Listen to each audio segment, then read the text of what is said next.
দুই শিশু সন্তানকে কোলে নিয়ে ফিলিস্তিনি গানের তালে নেচে যাচ্ছেন এক বাবা। এক শিশুর হাতে বাংলাদেশের পতাকা, আরেক শিশুর হাতে ফিলিস্তিনের পতাকা। রিকশা চালক এই পিতা ঢাকা বিশ্ববিদ্যালয়ের রাজু ভাস্কর্যের সামনে তার দুই সন্তানকে নিয়ে এসেছেন স্বাধীন ফিলিস্তিনের প্রতি সমর্থন জানাতে। স্বাধীন ফিলিস্তিনের দাবির জোয়ারে ভাসছে দেশ। ফিলিস্তিনের ওপর ইসরায়েলের চালানো নৃশংস গণহত্যার প্রতিবাদে ফিলিস্তিনের জনগণের প্রতি সমবেদনা ও ইসরায়েলের প্রতি ঘৃণা পোষণ করছেন বাংলাদেশের আপামর জনসাধারণ। রাজধানীর বিভিন্ন স্থানে সংহতি সমাবেশ করছে বিভিন্ন সংগঠন ও রাজনৈতিক দল। এরই ধারাবাহিকতায় ৬ মে ঢাকা বিশ্ববিদ্যালয়ের রাজু ভাস্কর্যের পাদদেশে ফিলিস্তিনের সমর্থনে সংহতি সমাবেশ করেছে বাংলাদেশ ছাত্রলীগ।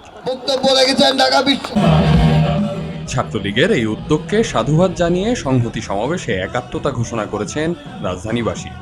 ছাত্রলীগ ও তার অঙ্গ সংগঠনগুলোর পাশাপাশি সমাবেশে সন্তান বা পরিবারের সদস্যদের নিয়ে বিভিন্ন বয়সের মানুষ জড়ো হন।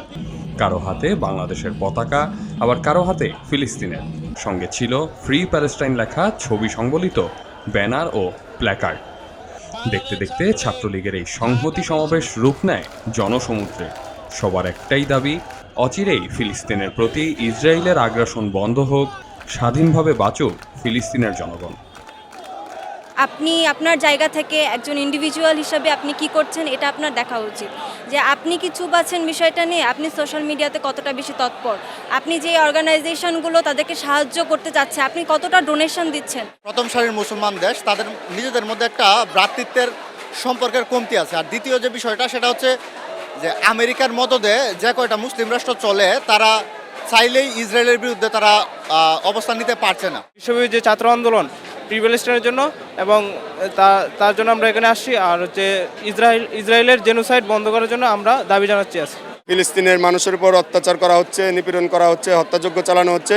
সেই হত্যাযজ্ঞ এবং অত্যাচার অনতিবিলম্বে বন্ধ করা হোক। আমাদের ছাত্রলীগের পক্ষ থেকে এই একটাই চাওয়া।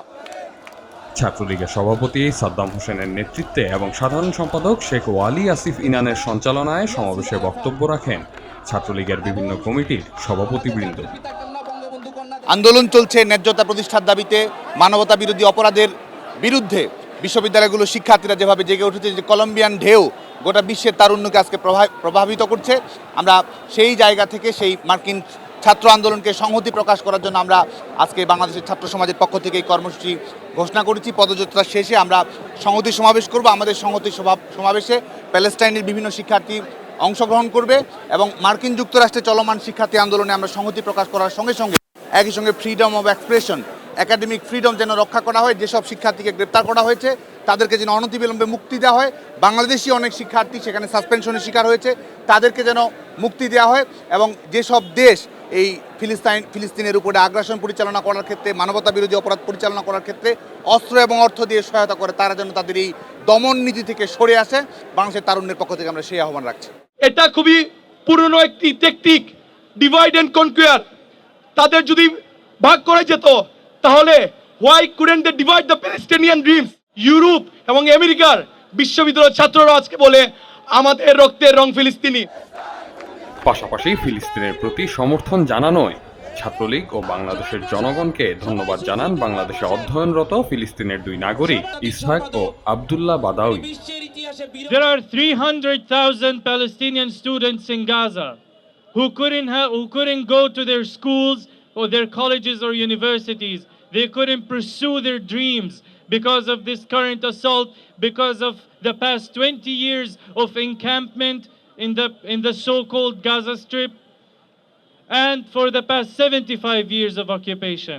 Lives destroyed, families torn apart, and dreams destroyed by the cycle of violence. Each day innocent lives are lost, human destroyed, and future destroyed in the name of deflect.